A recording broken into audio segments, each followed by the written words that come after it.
Good morning student, स्वागत है सभी का हमारे ऑनलाइन एजुकेशन प्लेटफॉर्म पे। और हम पढ़ रहे हैं फिजिक्स, जिसमें अपना टॉपिक चल रहा था इलेक्ट्रिक फील्ड यानी विद्युत क्षेत्र। और विद्युत क्षेत्र की थ्योरेटिकल बातें हमने सब कर ली थी, न्यूमेरिकल भी काफी सारे उसमें किए थे। आज हम बात करने वाले हैं जो आपकी बुक के पीछे न्यूमेरिकल क्वेश्चन दे रखे हैं, जिनको आप बोलते हो आंकिक प्रश्न। तो वो आंकिक प्रश्न जो है वो हम पूरे डिस्कस करेंगे यहाँ पे। आप लोगों से रिक्वेस्ट है कि उनको एक बार ट्राई किया करें घर पे, उसके बाद आप देखें कि सॉल्यूशन किस प्रकार से है, आपकी कोई मिस्टेक तो नहीं हुई है। चलिए क्वेश्चन दे रखा है। पहला क्वेश्चन जो आपकी बुक का है, वायु में एक दूसरे से 30 सेंटीमीटर दूरी पर रखे दो छोटे आवेशित गोलों पर क्रमशः 2 × 10⁻⁷ कूलम तथा 3 × 10⁻⁷ कूलम आवेश है, तो उनके मध्य बल ज्ञात करो। एक बार इसको ट्राई करें वीडियो को पॉज करके। चलिए, वायु में दे रखा है क्या, 30 सेंटीमीटर दूरी पर दो आवेशित गोले दे रखे हैं, जिनके आवेश भी आपको दे दिए, तो क्वेश्चन हो गया होगा आपसे। चलिए, नहीं हुआ है तो करते हैं ट्राई। कैसे करना है देखो। क्वेश्चन के बारे में मैंने पहले भी बोला है, जब भी क्वेश्चन करना है क्वेश्चन के ऊपर पहले उसकी आउटलाइन ड्रॉ करो कि आपको दिया क्या है और पूछा क्या है। दिया क्या है कि वायु के अंदर दो गोले रखे हुए, तो बोल दो ये एक गोला हो गया, ये एक गोला हो गया। आवेश कितना दे रखा है, एक पे दे दिया 2 × 10⁷, एक पे दे दिया 3 × 10⁷ कूलम।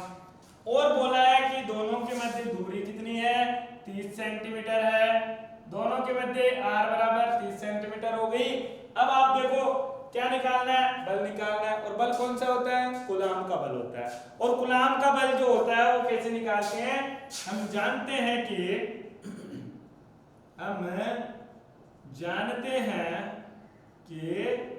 F बराबर K Q1 Q2 बटे r² होगा।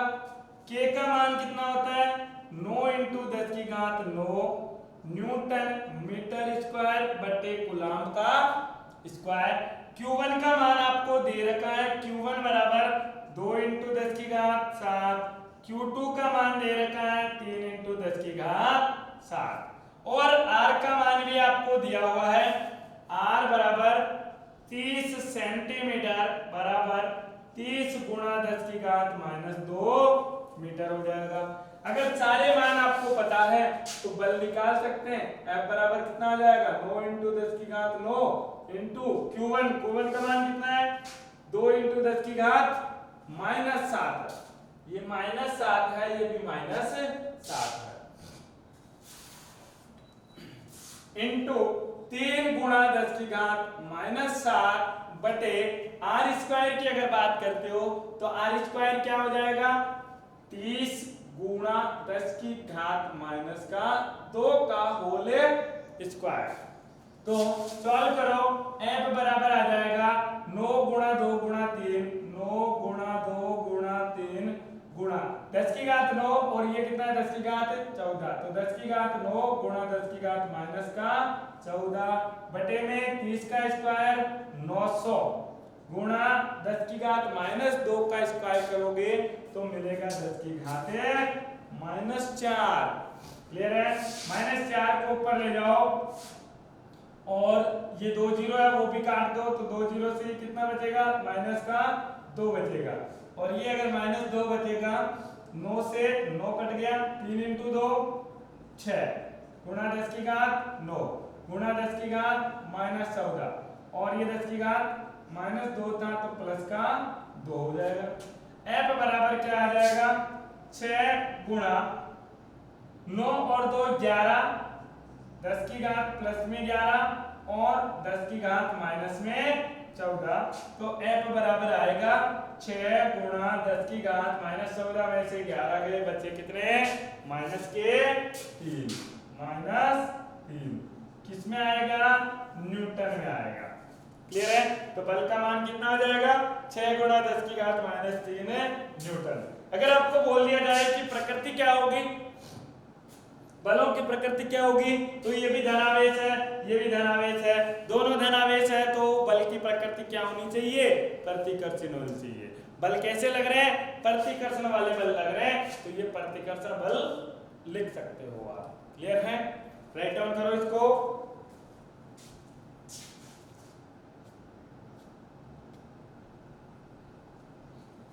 चलिए, इजी क्वेश्चन था।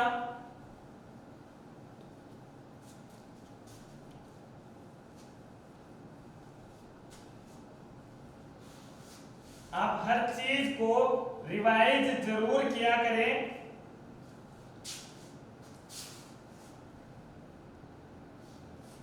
और रिवीजन के लिए बेस्ट ऑप्शन क्या होता है कि सब कुछ पढ़ो और सब कुछ पढ़ने के बाद पूरे चैप्टर की समरी एक बार देख लो।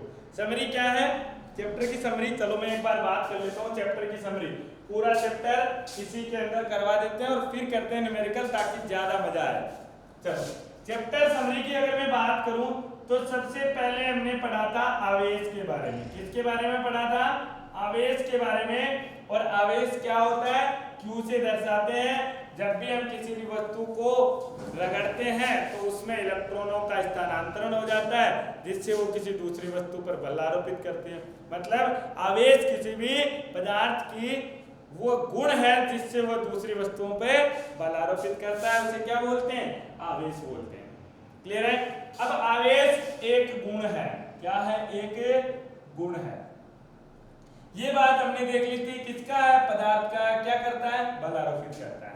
आवेश दो प्रकार का होता है, दो प्रकार। और प्रकार कौन कौन से हैं, एक तो होता है धन और दूसरा होता है ऋण आवेश। धन आवेश को आकर्षित करेगा, नहीं करेगा, प्रतिकर्षित करेगा। समान आवेश प्रतिकर्षित करते हैं, असमान आवेश आकर्षित करते हैं। इसके बाद आवेशों के जो उत्पन्न करने के जो नियम है, आवेशन की विधियां, आवेशन विधियां, कितनी विधियां थी, तीन विधियां है। कितनी विधियां है, तीन विधियां हैं। आवेशन की तीन विधियां कौन कौन सी थी, घर्षण के कारण आवेशन, दूसरा कौन सा है, चालन के कारण, तीसरा कौन सा था, प्रेरण के कारण। घर्षण में रगड़ते हैं, चालन में आसपास लाते हैं और प्रेरण में समीप लाते हैं, टच नहीं करवाते हैं। क्लियर है। तो उससे क्या होता है, आवेशन होता है। इसके बाद हमने बात करी थी आवेश के गुणधर्म, आवेश के गुण। और आवेश के गुण कितने हैं, चार गुण पढ़े थे। कौन कौन से पढ़े हैं, आवेश का पहला गुण जो कि आपने पढ़ा था, योज्यता। दूसरा आवेश का गुण क्या पढ़ा है, आवेश का संरक्षण पढ़ा है। तीसरा एक क्या पढ़ा है कि आवेश गतिमान हो चाहे निकाय स्थिर हो, दोनों में आवेश क्या रहेगा, समान रहेगा, यानी आवेश के ऊपर वेग का प्रभाव नहीं पड़ेगा। उसके अलावा फिर हमने पढ़ा था कि आवेश जो होता है वो क्वांटीकृत होता है, क्वांटीकृत होता है, आवेश का क्वांटीकरण यानी आवेश का निर्धारण। और जो लास्ट वाले में पढ़ा था हमने Q = NE वाला सूत्र, ठीक है। इसके बाद आए थे हम कूलाम के आवेश का मात्रक, मात्रकों के बारे में बात करी थी, जिसमें हमने आवेश का SI मात्रक क्या होता है, कूलाम होता है। कूलाम को अगर आपको वैसे लिखना होगा तो कैसे लिखेंगे, विद्युत धारा के पदों में। और विद्युत धारा क्या होती है, I = Q/T।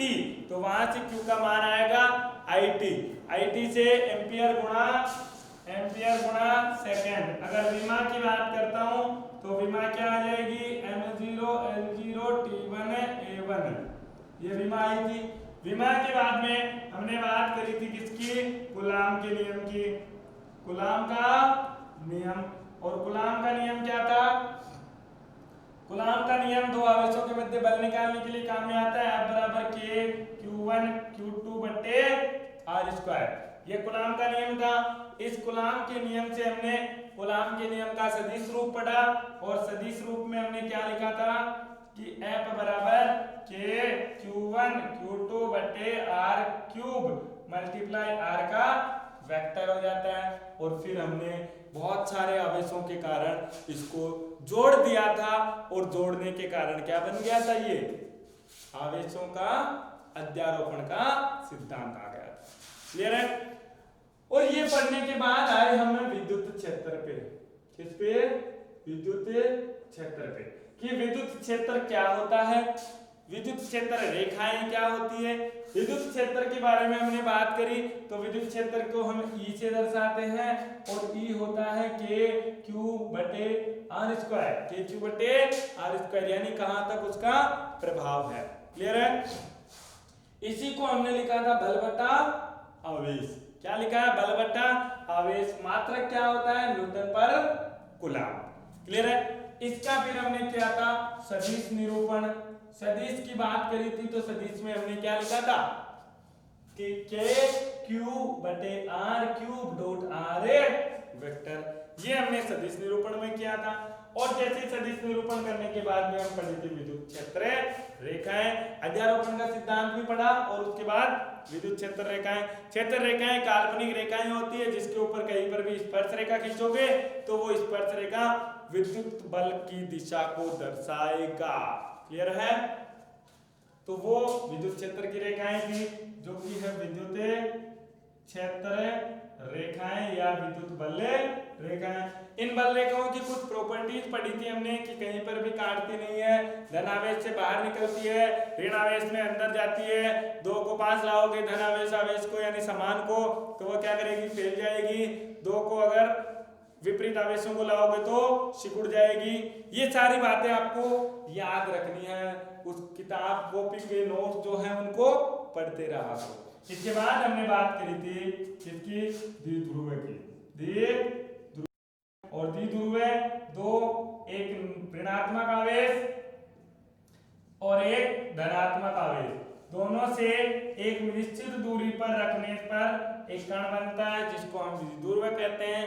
और इस द्विध्रुव के कारण आघूर्ण आएगा और वो आघूर्ण कितना होता है? 2qL होता है। एक्स के ऊपर बात करी विद्युत क्षेत्र की और इसके निरक्ष पर बात करी विद्युत क्षेत्र की। एक्स और निरक्ष पर क्या आया? ई एक्स पर आया कितना आया? 2kp बटा आर क्यूब, 2kp बटा आर क्यूब। और अगर हमने बात करी निरक्ष की तो निरक्ष पे आया kp बटा आर क्यूब। p यहाँ पे क्या था? विद्युत द्विध्रुव है। क्लियर है? इसके बाद बात करी हमने एक समान विद्युत क्षेत्र के अंदर टॉर्क जो लगता है उस टॉर्क की बात करी, यानी घूर्णन की बात करी। एक समान विद्युत क्षेत्र में बल आघूर्ण, और बल आघूर्ण के अंदर हमने दो माने, यहाँ पे एक आवेश और यहाँ पर एक आवेश q और ये आवेश q और इनके मध्य दूरी कितनी है? यहाँ से यहाँ तक की दूरी, ये दूरी होती है 2l और ये अगर थीटा है तो ये आएगा 2l sin थीटा।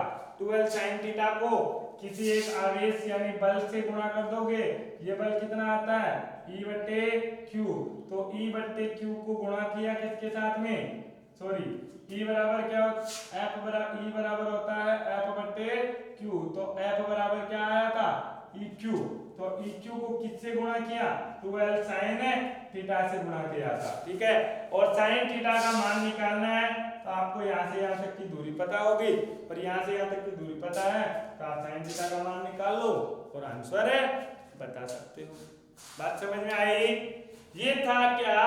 आपका पूरा पहला चैप्टर जो कि पूरा समराइज हो चुका है। पहला क्वेश्चन हम कर चुके हैं, बात करते हैं दूसरे क्वेश्चन की। इस तरीके से रिवीजन करते रहा करो ताकि आपके दिमाग में अंगुलियों पे होनी चाहिए हर एक चीज जो आप पढ़ रहे हो वो आपके अंगुलियों पे होना चाहिए कि मैंने ये पढ़ा है, ये फर्स्ट चैप्टर था और इस फर्स्ट चैप्टर में इतने टॉपिक हैं और इन टॉपिकों में ये हमने पढ़ा है। बात समझ आई? चलिए नेक्स्ट क्वेश्चन की अगर मैं बात करता हूं, आपकी बुक का क्वेश्चन नंबर 2 जो है, दो समान धातु के गोले +10 कूलाम एवं -20 कूलाम आवेश से आवेशित है यदि इनको एक दूसरे से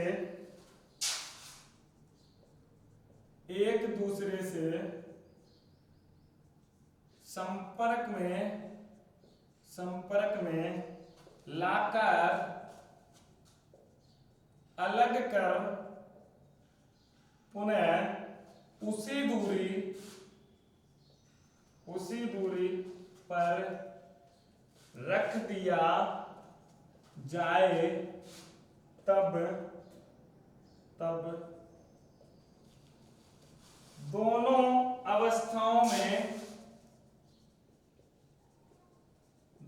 अवस्थाओं में बल का अनुपात क्या होगा। यानी आपको दोनों अवस्थाओं में बल का अनुपात निकालना है और आपको दे रखा है क्या, आपको दे रखा है कि दो समान धातु के गोले हैं, एक पे 10 कूलाम है 20 कूलाम है, आवेशित है, और इन दोनों को एक दूसरे के संपर्क में ला करके पुनः उसी दूरी पे रख दिया जाएगा। तो देखो क्या हो जाएगा आंसर। दो धातु के गोले हैं, स्थिति 1 केस 1 में क्या है 10 कूलाम प्लस का और 20 कूलाम माइनस का। दूरी कितनी है बता नहीं है तो इसलिए मान लेते हैं r है। माना दोनों के मध्य दूरी r है। कितनी है r दूरी है। अगर r दूरी दे रखी है तो आप निकाल सकते हो कूलाम के नियम से और कूलाम के नियम से F बराबर क्या होता है K Q1 Q2 बटे R स्क्वायर। तो F1 पहली स्थिति में कितना हो जाएगा, K का मान अभी रखो मत, Q1 का मान आपको दे रखा है 10 है, Q2 का मान कितना दे रखा है 20 है। मैं यहाँ पे सिर्फ परिमाण ले रहा हूँ, दिशा नहीं ले रहा हूँ। अगर दिशा नहीं ले रहा हूँ, लेना भी चाहो तो ले सकते हो, यहाँ पे दिशा ले लो। चलो माइनस का 20 हो गया बटे R स्क्वायर हो गया। क्लियर है, ये हो गया समीकरण नंबर 1। अगर मैं बात करूं स्थिति 2 की, यानी केस 2 में क्या करेंगे, इसको संपर्क में लाएंगे और फिर वापस हटा देंगे।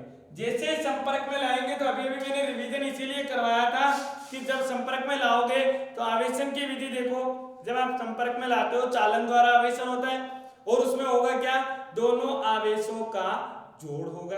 यानी ये 10 कूलाम, ये प्लस का 10 कूलाम और ये माइनस का 20 कूलाम, ये एक निकाय बन गया। और निकाय बन गया तो निकायों के लिए कुल आवेश कितना होता है, निकाय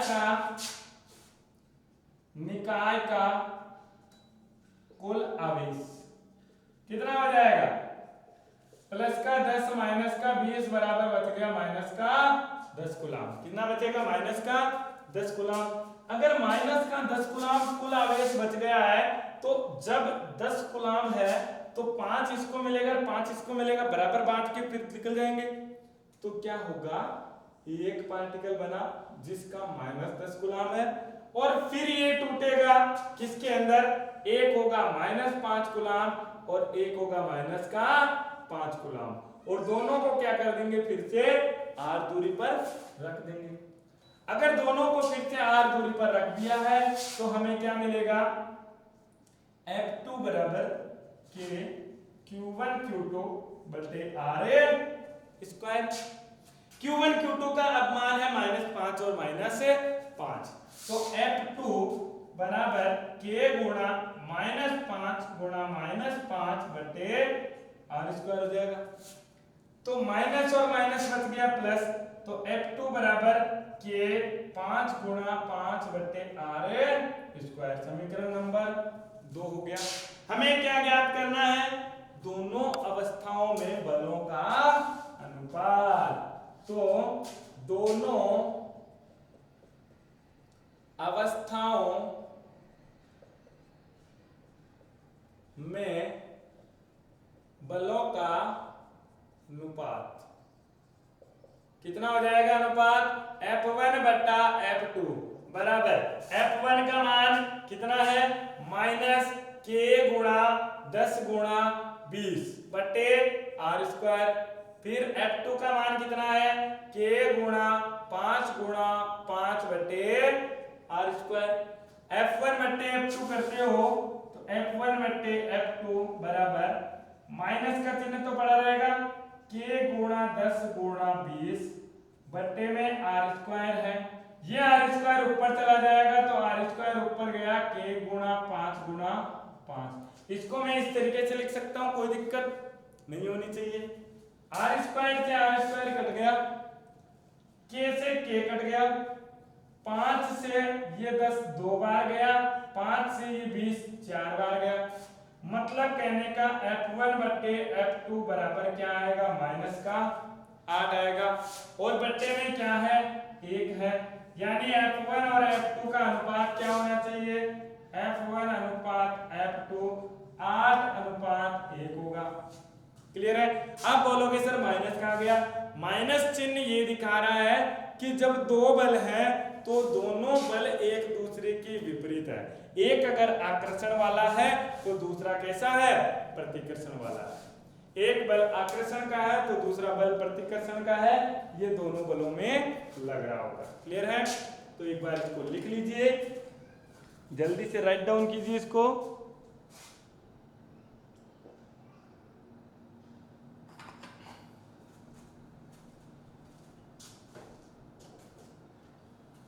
चलिए, इस तरीके के क्वेश्चन हमने कर रखे हैं, इसलिए थोड़ा जल्दी चल रहे हैं कि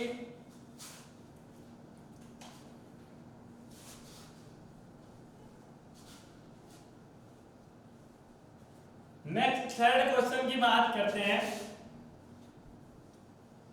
क्वेश्चन नंबर थर्ड,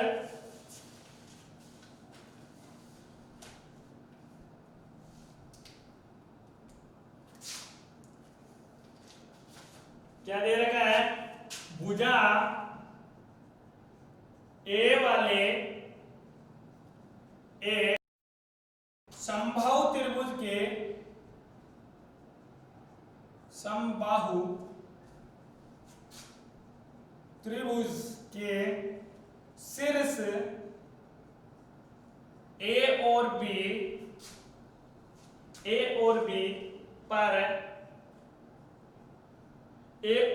पर समान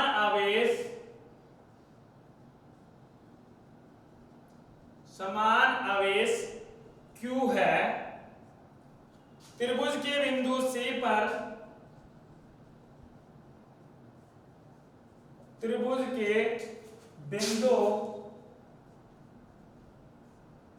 पर विद्युत क्षेत्र का परिमाण ज्ञात करो। आपको क्या दे रखा है कि ए भुजा वाला समबाहु त्रिभुज है और उस समबाहु त्रिभुज के क्या है 3 बिंदु दे रखे हैं, तीनों शीर्ष में से एक शीर्ष C पर आपको विद्युत क्षेत्र का परिमाण ज्ञात करना है। तो दिया क्या था, ये त्रिभुज दे रखा है और कैसा त्रिभुज है, समबाहु त्रिभुज है। बिंदु A, बिंदु B और बिंदु C, 3 बिंदु दे रखे हैं। तीनों बिंदुओं का आवेश क्या है, एक समान है, जो कि किस है Q है, और उस आवेश का मान Q दे रखा है। मतलब इस B पर भी Q आवेश है, A पर भी Q आवेश है और C पर भी Q आवेश है। कोई दिक्कत नहीं होनी चाहिए। समबाहु त्रिभुज की भुजा कितनी दे रखी है, A और A। त्रिभुज की तीनों भुजाएं A दे दी। अब नाम दिया है समबाहु। समबाहु का मतलब तीनों भुजाएं समान होती है, और तीनों भुजाएं समान है तो तीनों कोण भी समान होने चाहिए, और तीनों कोण समान होते हैं और उनका मान कितना होता है 60 डिग्री। ये आप 7th और 8th क्लास में पढ़ चुके हो, इसलिए 12th क्लास में बताने की जरूरत नहीं है। 60 डिग्री का कोण बनेगा 60 डिग्री का किसमें, समबाहु त्रिभुज में। क्लियर है। पूछा क्या है कि बिंदु C पर विद्युत क्षेत्र कितना होगा। जब आपको विद्युत क्षेत्र बोल दिया जाए, इसका मतलब है विद्युत क्षेत्र की तीव्रता निकालनी है। विद्युत क्षेत्र की तीव्रता E का मान आवेश के कारण आता है। आपको पता होना चाहिए कि अगर कोई आवेश है तो इसके कारण E कितना हो जाएगा, KQ बटा RL स्क्वायर होना चाहिए। तो माना बिंदु आवेश A पर के कारण विद्युत क्षेत्र की तीव्रता E1 एवं B के कारण C पर विद्युत क्षेत्र की तीव्रता E2 है। E1 और E2 है बिंदु C पर विद्युत क्षेत्र की तीव्रता। तो कैसे निकालेंगे, देखो इधर अगर मैं बनाऊं C बिंदु, ये C बिंदु का प्री बॉडी डायग्राम बना रहा हूं, मुक्त अवस्था चित्र। तो C बिंदु पर A के कारण इस दिशा में लगेगी E1, यानी इस दिशा के अंदर होना चाहिए क्या, E1। इसका इस दिशा में मान होगा E1 का। और B यहां पर है तो B के कारण विद्युत क्षेत्र की तीव्रता इस दिशा में आएगी, तो विद्युत क्षेत्र की तीव्रता B के कारण E2 इस दिशा में आएगी। कोई दिक्कत है नहीं होनी चाहिए। तो E1 का मान कितना आ जाएगा, E1 बराबर चित्रानुसार E1 का मान होता है KQ बटे R स्क्वायर, KQ बटे R स्क्वायर। K का मान आपको पता है, Q का मान सबके लिए समान है, क्लियर है। तो Q1 बोलूं मैं इसको अपॉन R1 स्क्वायर।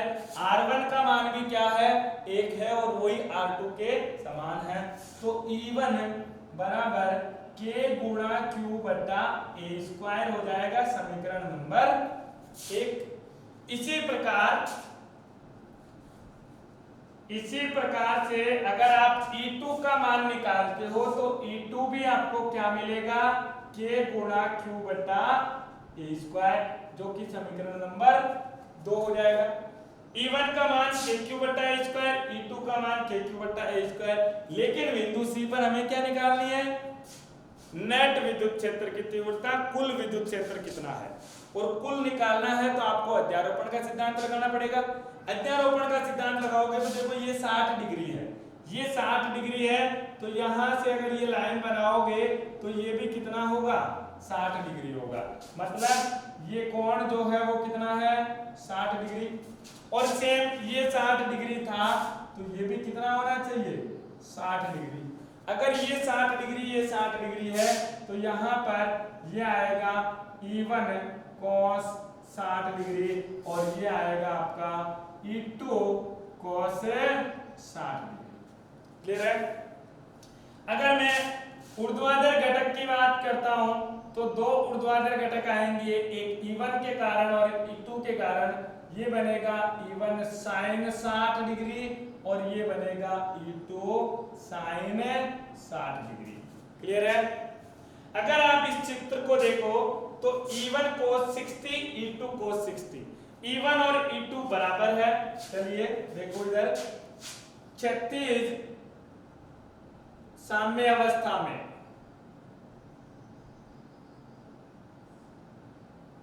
क्षैतिज साम्यावस्था की बात करते हो तो E हॉरिजॉन्टल EH बराबर कितना आ जाएगा, E1 60 cos 60 degree plus E2 cos 60 degree.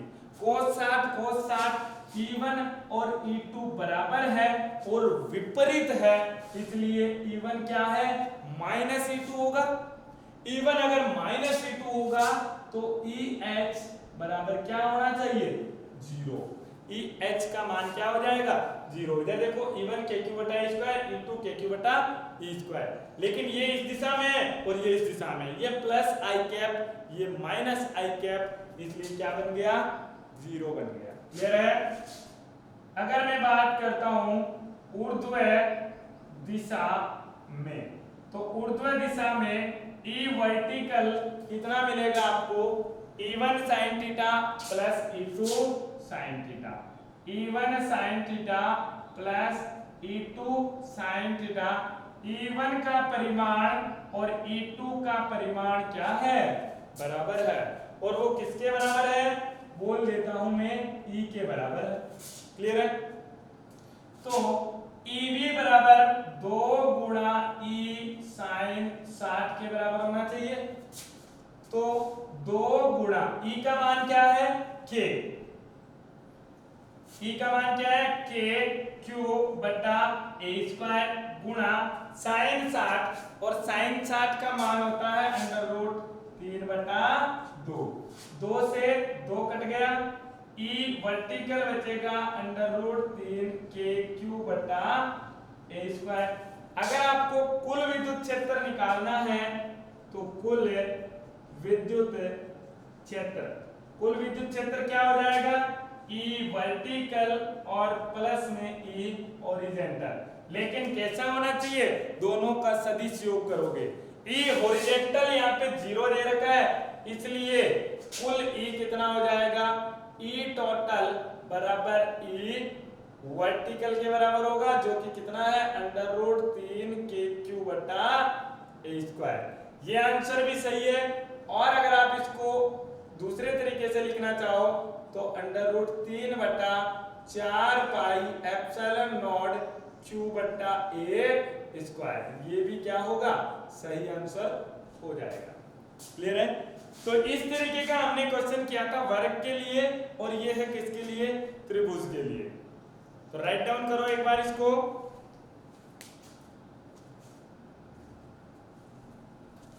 चलिए आगे के जो क्वेश्चन है वो करेंगे हम नेक्स्ट क्लास में। तब तक के लिए थैंक यू वेरी मच।